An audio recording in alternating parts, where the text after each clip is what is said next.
KPCC ಅಧ್ಯಕ್ಷ ಸ್ಥಾನಕ್ಕೆ ಸತೀಶ್ ಜಾರಕಿಹೊಳಿ ಹೆಸರು ಮುಂಚೂಣಿಗೆ.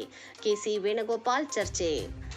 ಕರ್ನಾಟಕ ರಾಜಕೀಯದಲ್ಲಿ ಭಾರೀ ಸಂಚಲನ ಸೃಷ್ಟಿಸಿರುವ ಸಿದ್ದರಾಮಯ್ಯ ಅವರ ಮುಖ್ಯಮಂತ್ರಿ ಸ್ಥಾನದ ರಾಜೀನಾಮೆ ಬೆನ್ನಲ್ಲೇ ಇದೀಗ ಕೆಪಿಸಿಸಿ ಅಧ್ಯಕ್ಷ ಗಾದಿಗೆ ಹೊಸ ನಾಯಕರ ಹುಡುಕಾಟ ಚುರುಕುಗೊಂಡಿದೆ. ರಾಜ್ಯ ಕಾಂಗ್ರೆಸ್ನ ಪ್ರಭಾವಿ ನಾಯಕ ಹಾಲಿ ಸಚಿವ ಸತೀಶ್ ಜಾರಕಿಹೊಳಿ ಅವರನ್ನು ಕೆಪಿಸಿಸಿ ಅಧ್ಯಕ್ಷ ಸ್ಥಾನಕ್ಕೆ ಆಯ್ಕೆ ಮಾಡಲು ಹೈಕಮಾಂಡ್ ಗಂಭೀರ ಚಿಂತನೆ ನಡೆಸಿದೆ ಎಂದು ನಂಬಲರ ಮೂಲಗಳಿಂದ ತಿಳಿದುಬಂದಿದೆ. ಪಕ್ಷದ ಸಾಂಸ್ಥಿಕ ಬದಲಾವಣೆಗಳ ಕುರಿತು ಎಐಸಿಸಿ ಪ್ರಧಾನ ಕಾರ್ಯದರ್ಶಿ ಕೆಸಿ ವೇಣುಗೋಪಾಲ್ ಅವರು ಸತೀಶ್ ಜಾರಕಿಹೊಳಿ ಅವರಿಗೆ ದೂರವಾಣಿ ಕರೆ ಮಾಡಿ ಕೆಪಿಸಿಸಿ ಸಾರಥ್ಯ ವಹಿಸಿಕೊಳ್ಳುವಂತೆ ಪ್ರಸ್ತಾಪ ಇಟ್ಟಿದ್ದಾರೆ ಎಂದು ವರದಿಯಾಗಿದೆ.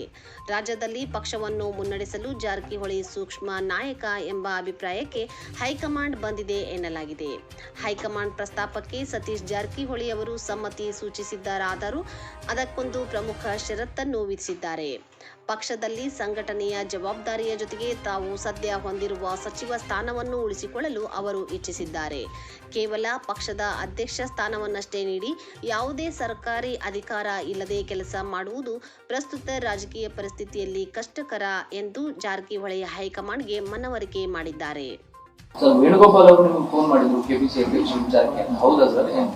ಚರ್ಚೆ ನಡೆದಿದೆ. ಅದು ಸಿಎಂ ಅವ್ರಿಗೆ ಹೇಳಿದೀವಿ, ಸಿಎಂ ಅವ್ರಿಗೆ. ಅವ್ರು ಅಂತಿಮವಾಗಿ ಇವತ್ತು ಮಾತಾಡ್ಕೊಂಡು ಬರ್ಬೇಕು ಅಂತ ಹೇಳಿದ್ದಾರೆ. ಅವ್ರೇನು ಮಧ್ಯಾಹ್ನ ಬರ್ತಾರೆ, ವಾಪಸ್ ಬಂದ್ಮೇಲೆ ಕೇಳೋಣ ಏನೇನು ಡಿಸ್ಕಷನ್ ಆಗಿದೆ. ನಿಮ್ಮ ಅಪೇಕ್ಷೆ ಇರೋದು ಸಚಿವ ಸ್ಥಾನದ ಜೊತೆಗೆ ಕೆಪಿಸಿಸಿ ಕೊಡ್ಲಿ ಅಂತ ಹೆಂಗೆ ಸರ್? ಇಲ್ಲ, ಅದನ್ನ ಸಿಎಂ ಅವರೇ ನಿರ್ಧಾರ ಮಾಡಬೇಕು ಯಾವ ರೀತಿ ಇರ್ಬೇಕಂತ. ಸೊ ಅವ್ರ ಮೇಲೆ ನಾವು ಒಪ್ಸಿದೀವಿ ಯಾವ ರೀತಿ ಇರ್ಬೇಕಂತ. ನೀವೇ ಮಾತಾಡ್ಕೊಳ್ಳಿ ಹೈಕಮಾಂಡ್ ಜೊತೆ. ಸೊ ಅವ್ರು ಮಧ್ಯಾಹ್ನ ಬಂದು ಹೇಳಿದ್ಮೇಲೆ ನೋಡೋಣ ಏನ್ ಹೇಳ್ತಾರೆ ಮುಂದೆ. ಸಿದ್ದರಾಮಯ್ಯ ಅವರು ಅಪೀಲ್ ಮಾಡಿದ್ರು, ಮೊನ್ನೆ ಹೇಳಿದ್ವಿ, ಅವ್ರಿಗೂ ಹೇಳಿದೀವಿ ಇದ್ರ ಬಗ್ಗೆ ಮಾತಾಡ್ಕೊಂಡು ಬನ್ನಿ ಅಂತ. ಅಧ್ಯಕ್ಷಗೂ ಹೇಳಿದೀವಿ. ಸೊ ಬಂದ್ಮೇಲೆ ಮಧ್ಯಾಹ್ನ ಮಾತಾಡ್ತೀನಿ, ಅವ್ರು ಏನ್ ಹೇಳಿದಾರೆ ಗೊತ್ತಿಲ್ಲ ನಮಗೆ.